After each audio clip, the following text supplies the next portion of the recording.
Hi folks, so I've spoken a little bit in the past about gymnasium sabers, and these were the practice weapons for the military saber in the 19th century and in fact through to the 20th century as well.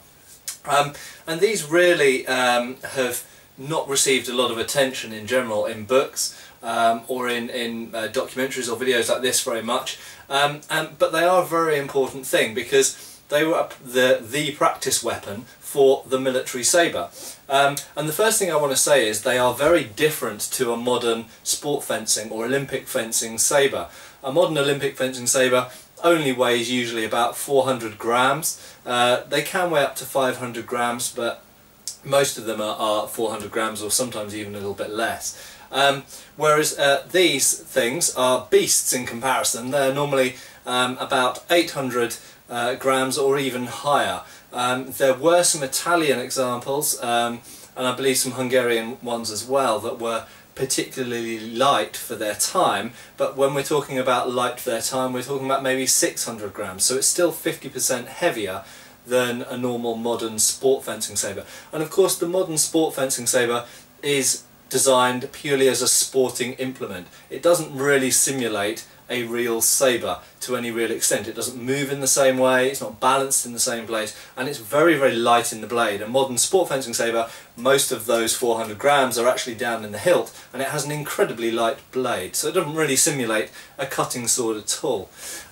These gymnasium sabers, however, are very robust. This is the British 1864 pattern gymnasium saber, this one made by Mole of Birmingham.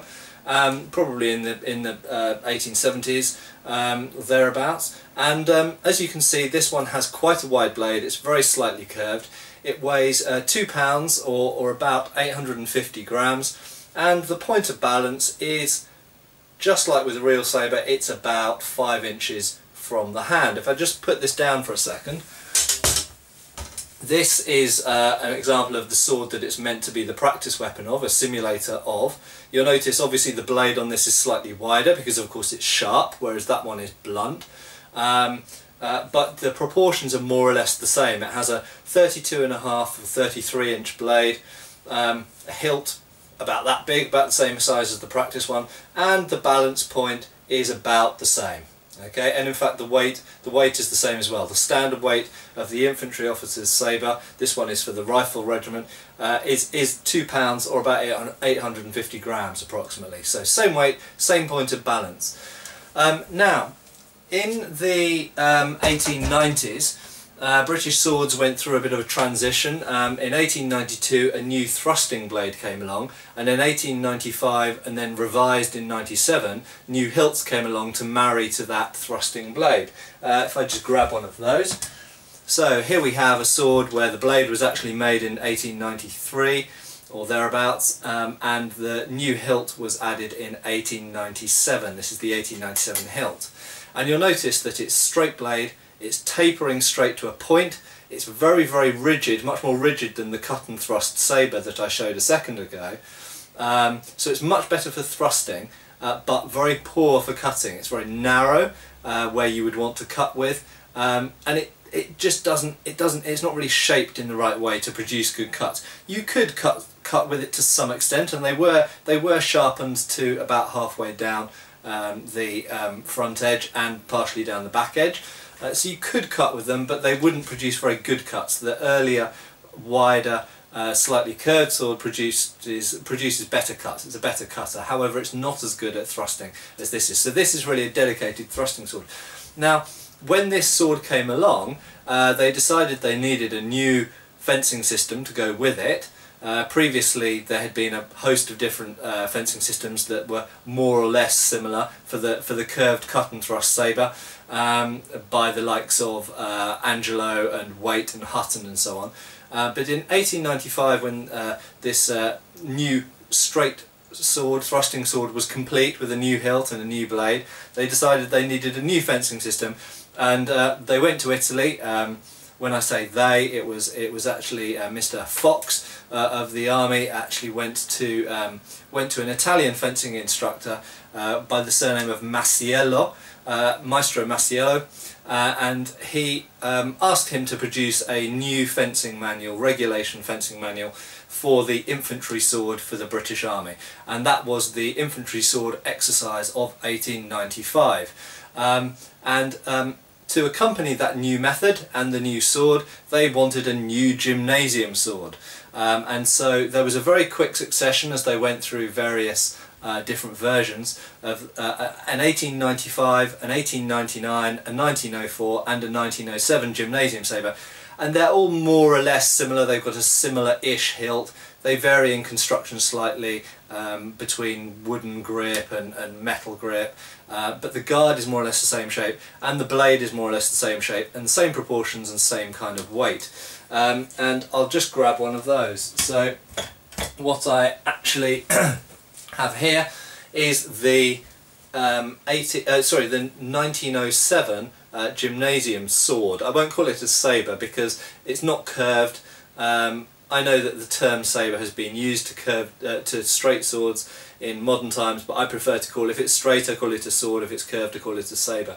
And you'll notice very quickly that it's got a much narrower blade. Okay, it's narrowest blade and of course straight blade. This is also slightly longer blade, although the regulation sword, the army sword, at least for infantry officers, still had a 32.5 or 33-inch blade. This actually has a 35-inch blade. I don't really know why they gave the practice weapon a longer blade than the real thing, but they did. And you see it's a very, very narrow blade, and so you think, oh, it's like a sport fencing saber. I'll just have a quick look, there we go, at the hilt. So you can see it's a much bigger dished guard, protects right the way around the side of the hand here, and these little flanges here protect from what happened to me, i.e. getting your little finger broken by an opponent's blade getting trapped there or not being able to come down so easily onto the hand. And of course they add reinforcement to it being squashed from a heavy blow. Okay. This one, incidentally, the 1907 pattern, has an early cast aluminium grip.